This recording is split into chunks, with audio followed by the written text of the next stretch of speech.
welcome back to my channel. Today I am bringing you another pregnancy video. It is going to be the birth story of our fourth child. Our last video was about our third child and the miscarriage that we had and how that all played out. And so today I wanted to talk to you about our rainbow baby. And so if you are not familiar with that term, a rainbow baby is the child that is born after you have a miscarriage. And so our daughter was just that. But this pregnancy was a little bit different. After you have a miscarriage, you start thinking every little thing can go wrong in your pregnancy.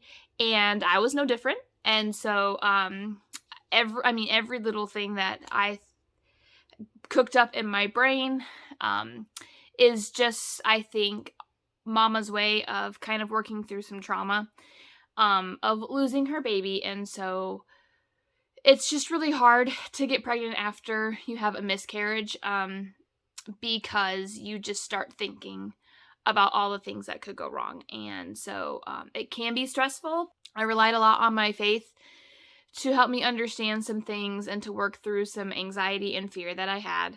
And so it's just something you have to work through as you're pregnant, and your partner can definitely help with that.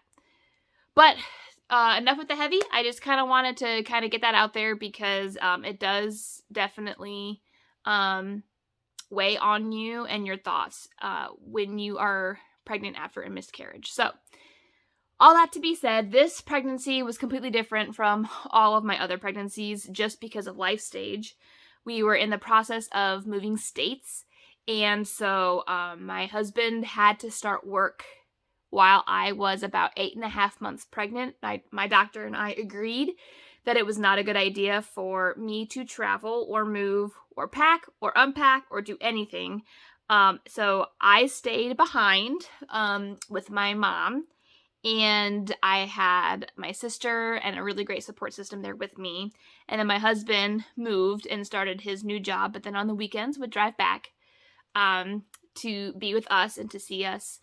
And it was really hard for a while. And so it was just, I wasn't sure when the baby would be born. We had our due date. However, my first child was born 2 weeks before his due date. My second was born 1 week before her due date. And so I had no idea what to expect with baby number 4. Is baby number 4 going to complete 40 weeks? Is it going to is it going to be early? Are we going to go late? So I basically just ended up telling him, keep your phone on all the time, no matter what time of the day it is or what you're doing at work, or if you're at home, or if you're sleeping, make sure your ringer is on and answer any phone call that I give you. So I was respectful. I didn't, abuse that power or anything like that. But, it was just about 9 days before due date, and just like all of my other pregnancies, except for our miscarriage, I got up to go to the bathroom early one morning, around 3 o'clock, and as I got up, my water broke in bed, and so again, I knew it was time to go. It was time to get ready. So as soon as I got out of bed, I called my husband, and this was, again, there is an hour time difference between where we lived and where he lived. And so it was 2 o'clock his time. I felt so bad. But I got him up and I said, water just broke. Just throw some clothes in a bag and get in the car and get here. Unfortunately, it's 5 hours away. And so it was kind of like a race against the clock to see if he was going to get there in time to see baby born. And I did have a little bit of anxiety about that, but we had set it up at my house to where my brother-in-law was going to come and watch the kids, and then my mom was going to take me to the hospital. And so just like in my second pregnancy video, I told you that after our first labor and delivery story with my son, I was never going to make the mistake of not eating before I went to the hospital. And so true to fashion, I did not stop at McDonald's this time, but I did have, I think my mom made me scrambled eggs at the house, which was really nice. So I ate some scrambled eggs and toast, got the hospital bag together, and we got there. I had a feeling that this labor was going to go pretty fast, not super quick, but fast. Our first labor and delivery was about 18 hours. Second labor and delivery was about like 8-ish. And so I had no idea if this was going to cut that time again in half, or what was going to happen. And so I was extremely excited, but also, again, just nervous to see if my husband was going to get there in time. And so as soon as my water broke and I finished breakfast, brushed my teeth, took a shower, all that, we headed to the hospital. And on the way to the hospital, I started having contractions. And so this had never happened before. Once with my first two, my water had broken, but I didn't feel any contractions right away. This was completely different. I started feeling contractions right away. They weren't like super intense. I was still able to talk through it and laugh and things like that. And we got to triage. They checked me in and everything like that. And then once I got in my room, checked me, and I think I was only like 2 or 3 centimeters along. However, that was the farthest that I've ever gotten in my pregnancies or in my labor and deliveries, like right as soon as like my water broke. As you guys remember, my labor stopped halfway through with both of my first two and had Pitocin. This time, however, it kind of seemed different. Like I said, I mean, we got to the hospital probably around 4:30, so my water broke at 3. We got to the hospital around 4:30, so that's only an hour and a half, and I was already feeling these contractions, and I was already like 3 or so centimeters dilated, so I was feeling pretty confident that this time, hopefully, was going to be the time where I didn't need Pitocin. I labored early labor for about an hour, half an hour, somewhere around there. So anywhere from like 5 to 5:30, I started getting these really strong contractions. And I remember I didn't want to walk around. We didn't have a tub in my room this time, so I wasn't laboring in the water. But I just remember thinking, like, I'm really comfortable in bed and I don't want to get up. And so my mom was there from the beginning to the end. And so she kind of just sat next to me, and I kind of just filled her in, and I told her, you know, when I start to get heavy contractions and when things start to progress, like, I'm not going to be very vocal. I might talk to you every once in a while, but luckily she brought her book. My mom is an avid reader, and so she reads all the time. So she kind of just read and just sat over there. If I needed anything, I could have her help, but for the most part, I just sat in bed.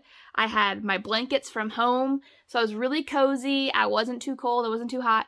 And I just remember once the contractions started getting heavy, there wasn't any pain. Like, I don't remember having like huge amounts of pain. And so all I remember doing was like holding on to like the side of the bed. You know how they have those guardrails, basically. I was holding on to those through my contractions, and that kind of seemed to help with the intensity of the contractions. And so we got there around, like, checked in the room and all of that around 5 or 5:30. And I had my mom check in on my husband every half hour or so just to see where he was and all that. Well, come to find out, as my husband was crossing the state line, he got pulled over for speeding. He's probably going to be mad at me for sharing this, but whatever. It's part of the story, right? And so he got pulled over for speeding, and he was trying to tell the officer, like, you know, my wife is in labor, you know, I like live 5 hours away, and so I'm trying to make it back there in time, blah, blah, blah, blah. Well, he still got a ticket, but that did put him back about 20 minutes, half hour. And so he was going to leave about time to make it to where we lived, which is, we lived in a very large metro area. Unfortunately, he got stuck in traffic. He got stuck in morning traffic. And so around 8 o'clock, I remember telling the nurse that I had the urge to push. And again, with my other children, I already knew, like, once my body has that urge, it's not long after till baby's born. And so I remember telling her, like, I have to push. And she was like, well, sweetie, the doctor hasn't checked you yet. We're not sure if you're at 10 centimeters. And I looked at her and I said, you have about 5 minutes before I'm pushing this baby out. And so she was like, are you sure? And I was like, yes. So I like went inward again once my contraction came. And so she kind of like, she didn't run, but she like walked briskly to the door and was calling for the doctor and everything to get in here. And so she was wheeling in the table with all of like the, you know, the gown and the instruments and stuff like that. And I remember just thinking, like, where is this doctor? Where is he? Like, he's going to miss the whole thing. And in my first pregnancy and my second pregnancy, I was never told to, like, not push. I was told to just push when I felt like it. And so I kept telling my nurse, I have to push, I have to push. And she was like, you have to hold it. Doctor's not here yet. And I just remember letting out these noises, like, these like guttural animal noises. And unfortunately, my mom still remembers these noises to this day. And she was like, it was like a wild animal. And I was like, I felt like one. Like, I couldn't push because there was nobody there. Like, there was nobody there. There was my mom and there was this nurse. And so I was just like making these awful noises because like there was just so much pressure and I had to push, but no one was there to help. And so I was awful in that sense. So that contraction passed. Finally, the doctor came in. I mean, it seemed like forever. I'm sure it was only like 3 or 4 minutes, but finally he came in and he's like ripping the bags open to get all the stuff on. And like he puts on his stuff, sits on the stool and turns around and I'm pushing. I can't hold it anymore. So I'm pushing this baby out. And I just remember my mom being there and was like, what do I do? And I said, like, video chat Andrew, like get him on video chat. So she called him on the phone and he pulled over to the side of the road. And she like turned the phone around so I could see his face. And that's how my husband experienced our daughter being born. And I just remember thinking, like, I was really disappointed that he wasn't there, like, in person, you know, to be, like, my labor person, my support, and everything like that. But I just also kind of remember, like, what a blessing technology is. Like, he was probably 30 minutes to an hour away at that point. And so, like, he was still able to see our daughter being born. And I thought that was pretty cool. Again, I would have much rather had him there with me, but on the other side of that, my mom got to like witness one of her grandchildren like being born. And to this day, she says that is just a really special bond that she has with my daughter. Not that she doesn't love her other grandchildren, you know, but there is something special about viewing the beginning of life outside of the womb. And so she keeps telling me all the time that that's like one of her most precious memories is just being there on that day and just hearing that first cry and everything like that. Now, after she was born, I was expecting them to just put her on me like they did with my son and my daughter. However, this time they had told me as I was pushing, she had swallowed some meconium. And that's really dangerous. And so they were like whisking her away. They were over on that table and it was about 5 to 10 minutes before I could hold her. And they only said that she swallowed some meconium. I know what meconium is, but they didn't explain what that meant for her. And so they were over there and they had all of these lights on and they had all of these like suction things down her and all of that. And I was freaking out. I was so scared because nobody was telling me what was going on.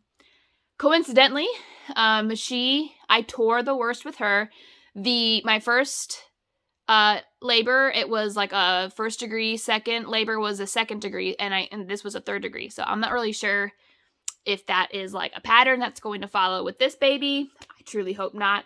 I'm doing lots of things to prevent that. But so I had to be stitched up quite well, and because of that, I was like, I was focused on being stitched and then like my daughter, and so I just had all of these like emotions and all this anxiety running through me. Finally, I got to hold her. They got her under control, and I finally got to hold her, and it was just beautiful. From start to finish, it was like 4.5, maybe pushing 5 hours of labor and delivery. So that was my fastest one yet. And again, I don't know if that's some kind of a pattern, but this one's going to take like 2 hours or something. Don't hold me to that, but that would be really cool. So that's my story of how our 4th child was born. And again, I think because maybe it was just such a fast labor, my contractions never stopped. And so I never had to be on Pitocin. And I'm wondering, like, I think back to my labor and delivery with my first 2 with Pitocin, and that's the pain that I remember. So then when it came time for this labor and delivery, like, I do not remember any pain with the contractions. They were intense and there was pressure, but there was no pain except for the ring of fire when I was pushing. Like, that's the only time that I felt actual, like, pain. But like the contractions, they were really, really manageable. Besides the ring of fire, there was no pain, so that's why I consider this like a positive birth story, because it was beautiful. From start to finish, it was not a long, drawn-out thing. My mom was there, and she was able to witness my daughter being born, and my husband was like kind of there. And so it was just a really, really beautiful experience. So yeah, that's the story of how my 4th child was born. And again, it's funny because my husband wasn't there, and then he was there, but my mom got to witness it. And so just wrapping it up, it was just a really beautiful experience again. And I would definitely chalk it up to a positive birth story. And so again, I knew that I could do it. Like, I had been through 2 births with Pitocin, so I knew that no matter what, I could handle it, and this was going to be a breeze. So the next video that I'm going to do is kind of like a pregnancy update with our child now, and kind of what our plans are. And I'm going to give you a heads up. We are having a home birth. And so if you are interested in that, kind of stay tuned, because I'm going to be talking a lot about preparations and what I'm doing for that.